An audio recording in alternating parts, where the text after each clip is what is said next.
This young man doesn't just represent black America. This young man represents all minorities for this moment right here. What most people don't realize about my race is my race has a hard time getting what's wrong in America. We have a challenge. The great slogan that was spoken at the beginning of this presidential race that got a person elected was, we're going to make America great again. I looked at the crowd, and it was predominantly my race cheering for that statement. And I thought to myself, okay, if I'm going to be a Christian, I need to filter that statement through the lens of other races, not just my own. I was thinking to myself, okay, if I'm a black person, maybe a young black man in America, when was there a season of time in the last 240-something years that America was great for you? In the beginning of our nation, 1700s, we brought a lot of people like this young man from Africa by the millions. But for some reason, this has never been really advertised too much, because my race, we don't want to feel guilty. Then we also have to live with the fact that we also conquered Native Americans as well. Then we went down to South of America and we said, Mexicans, we're going to take some of your land from you as well. What do you think, a Hispanic person? When was America great for Hispanic people? When was America great for Native Americans? What about Asians? Was it great when Pearl Harbor happened and we took 120,000 Japanese from their homes in California, put them in camps for 4 years? Was that great? The only people that could honestly say maybe America was great would be me, my race. It was great for us. We had a lot of folks like this young man and other people serving us. And now, over the last few years, some of those people are rising up and they've had enough.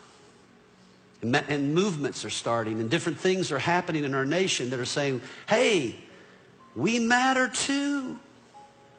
We are not the majority, but we matter too. And people like us are getting scared.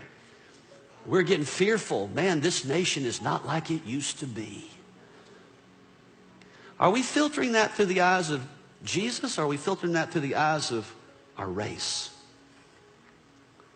And so what Jesus would do in the middle of all this is he would take a person like this, a young black man and an old white man.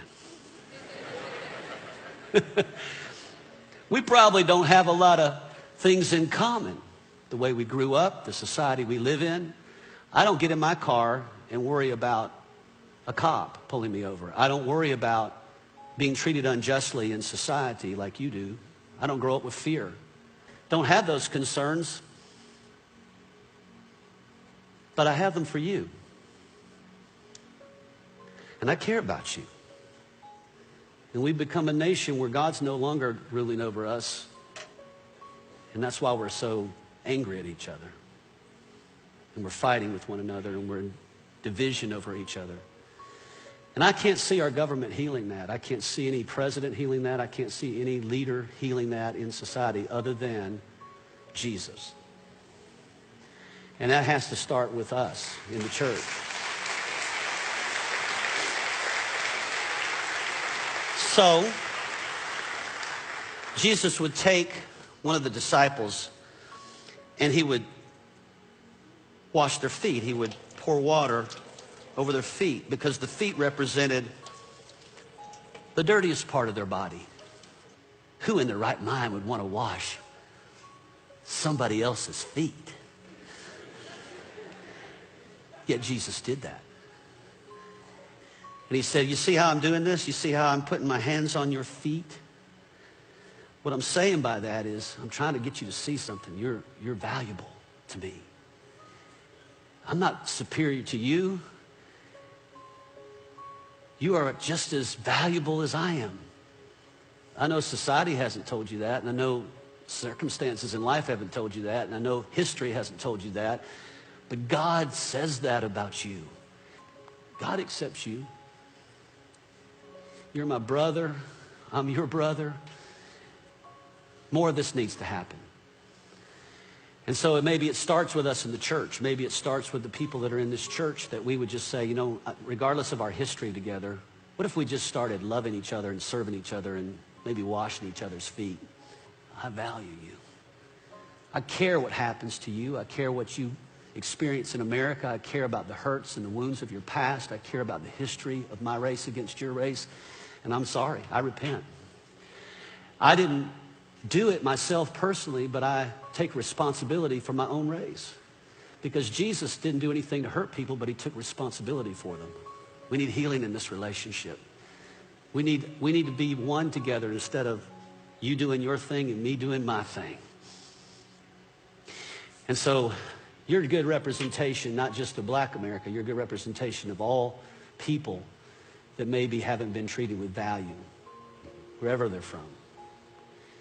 And I just want you to know that from this point on, my life is about making sure that you understand that you grow up in an America where there are people that value you from another race. I love you, bro. Hold on.